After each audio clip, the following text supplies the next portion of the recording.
Mathematica और आज exercise 3.2 question number 5 4 questions तक पिछले वीडियो में हो गए थे। तो क्वेश्चन नंबर 5 है ये, और क्वेश्चन है एक आयताकार बाग जिसकी लंबाई चौड़ाई से 4 मीटर अधिक है। लंबाई चौड़ाई से 4 ज्यादा है, उसका अर्ध परिमाप यानी परिमाप जितना भी है उसका हाफ आधा दे रखा है 36 मीटर। बाग की विमाएं ज्ञात कीजिए। विमाएं मीन्स उसकी लंबाई और चौड़ाई ज्ञात करना। तो बाग की विमाएं ज्ञात करनी है। हमने मान लिया बाग की लंबाई को x मीटर मानकर ही करना है प्रत्येक प्रश्न को। तो बाग की लंबाई को x मीटर माना और चौड़ाई मान ली 22 मीटर। क्वेश्चन में दिया हुआ था कि लंबाई चौड़ाई से कितनी अधिक है, 4 मीटर अधिक है। तो इसको लंबाई बराबर चौड़ाई प्लस 4 लिख सकते हैं, यानी लंबाई जो है वो चौड़ाई में 4 प्लस करें तब उसके बराबर चौड़ाई हो पाती है। तो x लंबाई मानी थी तो यहाँ x लिख दिया, चौड़ाई की जगह 22 प्लस 4, x बराबर 22 प्लस 4 आ गया। या इसको x minus 22 minus 4 equals to 0 भी लिख सकते हैं, सारे टर्म्स को लेफ्ट साइड में लाकर।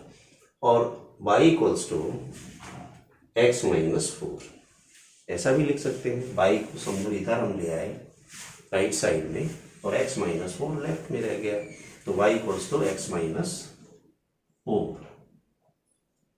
ये इक्वेशन बन गई हमारी। अब इस इक्वेशन के लिए क्या करा हमने, एक सारणी बना दी।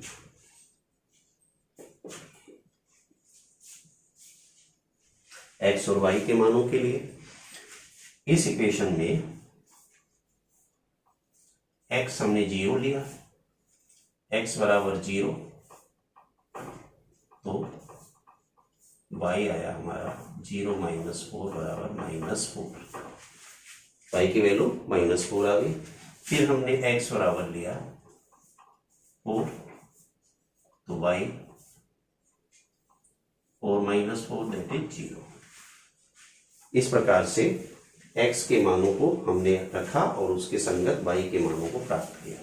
तो इस तरह से हमारे 0 माइनस 4 और 4 कॉमा 0, 0 माइनस 4 और 4 कॉमा 0 ये बिंदु हमें प्राप्त हुए। ये पॉइंट्स मिल गए। आयताकार बाग का अर्ध परिमाप दे रखा है। हम जानते हैं आयत का परिमाप होता है 2 टाइम्स लंबाई प्लस चौड़ाई। तो लंबाई x थी मेरी और चौड़ाई y थी यहाँ पर, तो 2 टाइम्स x प्लस y इसका पूरा परिमाप हुआ।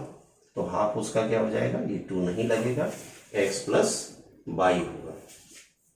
अब प्रश्न के अनुसार अर्ध परिमाप हमें प्रश्न में दिया था 36 मीटर, तो यहाँ 36 रखा equals to x plus y, y equals to 36 minus x बन गया। अब x और y के मानों के लिए हमने एक सारणी दूसरी बना दी। ये सारणी 1 है। x को वैल्यू दी 18, तो करेस्पॉन्डिंग वैल्यू आ गई y की 18। कैसे आ गई देखिए, y equals to X equals to 18, तो y 36 minus 18, 36 minus 18 equals to 18। Again फिर बाई x इक्वल्स टू हमने 22 रखा, तो y आया हमारा 36 माइनस 22 इक्वल्स टू 14। तो 22 पे 14 मान आया y का और 18 पे 18 आया। तो इस तरह से हमको पॉइंट्स मिल गए 18 18 और 22 40, ये पॉइंट्स मिले।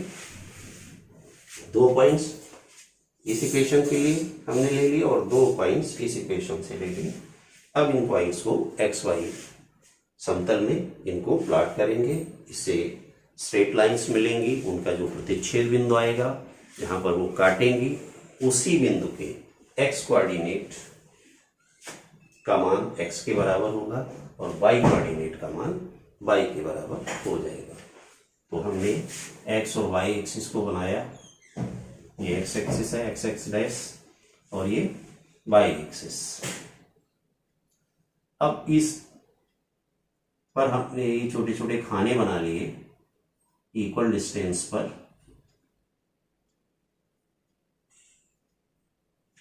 इक्वल डिस्टेंस पे हमने यहाँ पर डिविजन्स बना लिए हैं, और ये 1 2 3 इस तरह से स्टार्ट है। हमने सबको नहीं दिखाया क्योंकि स्पेस कम है, इसलिए यहाँ पर 18 है, ये 20 है, और ये 22 है। जिन पॉइंट्स की हमको ज़रूरत है उनको ही लिखा है मैंने। ये 4 है पॉइंट, 4,0 ये पॉइंट आ गया। 0 -4 ये पॉइंट है, 0, -4। इन दोनों को ज्वाइन किया, एक स्ट्रेट लाइन मिल गई हमें। और ये स्ट्रेट लाइन किसके लिए है? y = x - 4 की है, ये वाली। अच्छा, फिर दूसरे पॉइंट्स थे हमारे 18 18। तो 18 पॉइंट्स, ये 18 है, और यहाँ 18 ये रहा। तो ये पॉइंट 18 ये रहा, 18 ये हो गया पॉइंट, और 22 14 ये। इन दोनों को भी मिला दिया, एक स्ट्रेट लाइन और मिली। और ये स्ट्रेट लाइन हमको किस इक्वेशन से मिली है? y = 36 - x, ये इसकी है। अब दोनों स्ट्रेट लाइंस हमने देखा मिलाया जब, तो ये इस पॉइंट पर इंटरसेक्ट कर रही है। उस पॉइंट के कोऑर्डिनेट है 20,16 2016 पर ये इंटरसेक्ट कर रही हैं दोनों। तो इसलिए ये पॉइंट ऑफ इंटरसेक्शन जो हमें मिला है, P में दे रहा हूं इसको नाम, जिस पॉइंट P पर ये इंटरसेक्ट कर रही है, तो P के निर्देशांक ग्राफ रेखाओं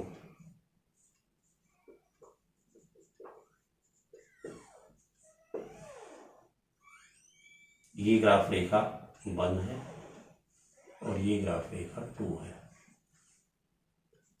1 और 2 का प्रतिच्छेद बिंदु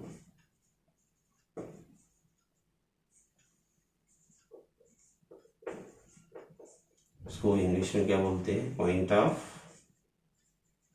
इंटरसेक्शन,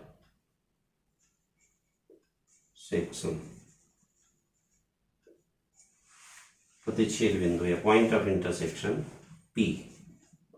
कोऑर्डिनेट है 20,16।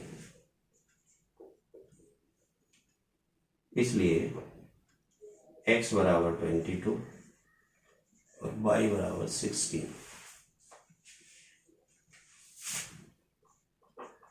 समीकरण का हल है, समीकरण युग्म का हल है।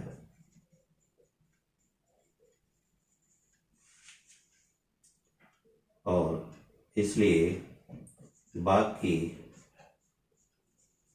लंबाई चूंकि हमने x मानी थी वो 22 मीटर हो गई, और बाकी चौड़ाई